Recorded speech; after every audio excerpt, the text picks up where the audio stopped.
I gotta come back to Space Jam, folks. I got to come back with Space Jam. A new legacy. So there's two freaking topics. I think I already touched upon them, but let's just do it one more time.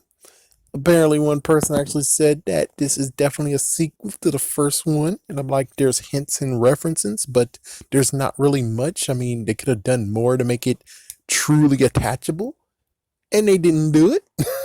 It's like, yeah, so it's like, yeah, they all remember Michael Jordan and they say it's familiar, but it's like, lean towards it, folks. Lean towards it. Stop freaking just kind of leaning towards it, but not really. And they showed the first movie, and it's like, oh, they showed the first movie, so basically it's just maybe a movie to them. It's like, yeah, it could just be the fact that it's just a freaking movie to them, but it's like, no, it kind of happened. It's like, well, then it's like, okay, well, hold on.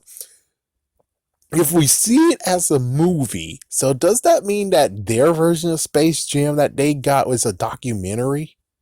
Question mark. Because like it's like it has to be a documentary, because this is based on live real events. So they most likely had to have taped so much stuff, but then they had to actually. So it has to be a completely different Space Jam for what we got. You gotta actually ask that question to be like, yeah, so if the original events did happen and you showed that it is a movie that you have, then does that mean that the Space Jam that you guys got is a documentary that's ours? It's basically like taking account of what happened. I'm pretty sure they have footage of the game. Good for you. You won't know what's happening in a locker room because, well, of course you won't. You don't have cameras in a locker room. It's like you don't have cameras in the locker room. You wouldn't really know what is going on with the basketball players being like a few of them went to the doctors and like, what's going on with us? What's happening? You might not even know what's going on with Charles Barkley. It's like, come on, you wouldn't know. So it's like they had to actually have got like, oh, so this happened to these guys, and then they did some interviews on what happened to them, and they explained to them what happened, and it's like it'll just be a messed up, boring documentary to them. And that pretty much kind of suck. Yeah, it freaking sucks. That has to suck. It's like if it really actually did happen and they do have the movie, then basically it has to suck. Damn. I got so interrupted and now I don't remember jack shit where I was. Yay me. So I have to try to backtrack. What did it say previously? Oh yeah, documentary. Documentary. I think that's about it. Yeah, so documentary, and then yeah, moving on to how boring that shit most likely have been. Then we get to just some interesting stuff about it's like the interesting crazy part to be the fact of where apparently this is all commercialism and strategy. So it's like, hey, remember Harry Potter? We did that. Remember King Kong? We did that. Remember Wizard of Oz? We did that. Remember Matrix? Matrix is coming out soon. And then apparently Gremlins is trying to get a little bit of a nod, being like, hey, can we get a reboot up in this? So it's pretty crazy how many things they did. And I guess it's kind of crazy where I had to backtrack, but at first it's like, yeah, so here's the interesting part where it's like, what the fuck y'all guys doing? So in the review, I talked about the fact that they had Justice League Action, right? But I noticed that they did have the original 94 Superman animated series. The thing is that they decided to fuse and merge them. We're just like, what the fuck? Really? It's like, yeah, so they fused the 94 animated and even had the 94 animated version of Superman.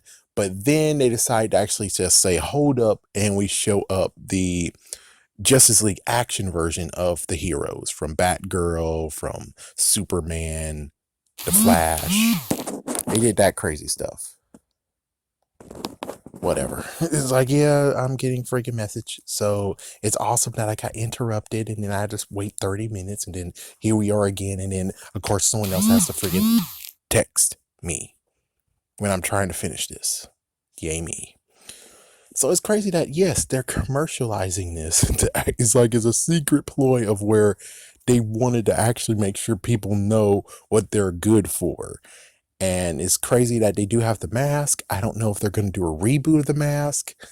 I don't think they should attempt doing it, but they most likely might.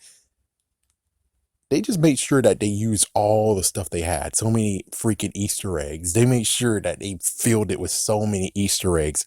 It's not even funny.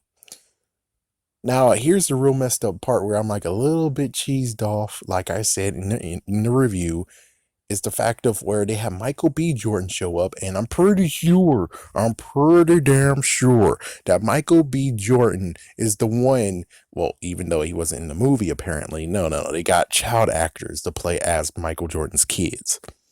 But even so, it would have been nice to actually do a nice, cool nod to be like the one that saved them from Beethoven, aka their family dog, was Michael B. Jordan. So it would have been cool that Michael B. Jordan would have been like, hey, Bugs, Daffy, it's been years, man. It's like, yeah, at least we don't have to deal with that dog, right? Couldn't you throw that freaking line in the freaking damn movie? If you threw that line in the movie, that would have helped bridge even more that these two movies coexist. But me personally, I'm like, I don't think they coexist. I think it's pretty much a kind of thing of where it kind of coexisted, but they're not really in the same universe technically. Yeah, because, well, no, how in the world the digital world has freaking the Looney Tunes, but yet in the original version, they were able to go from Toon World to real life. It's crazy. That's like, what? So you're kind of saying that maybe he just got thrown into a digital system in that time where he got roped in a golf course. That could be true. It's like, I don't know. It just brings too much damn ass headaches. And the worst ones has to be the Monstars, aka the aliens from the first movie. They showed up. Awesome. But you didn't show that they actually did what they said, because technically the Looney Tunes adopted them and they were supposed to coexist on Looney Tune World. Did we see them at all in that freaking thing besides Bugs? It would have been nice to have those five still around, and Bugs is like, well, these guys are good and all, but I miss my old family. It's like, yeah, that would have been nice. And then all of a sudden they show up, and then apparently now they're rooting for the Goon Squad. The fuck? Don't you know you're technically a Looney Tune? That means you're gonna get fucking erased too, bastard.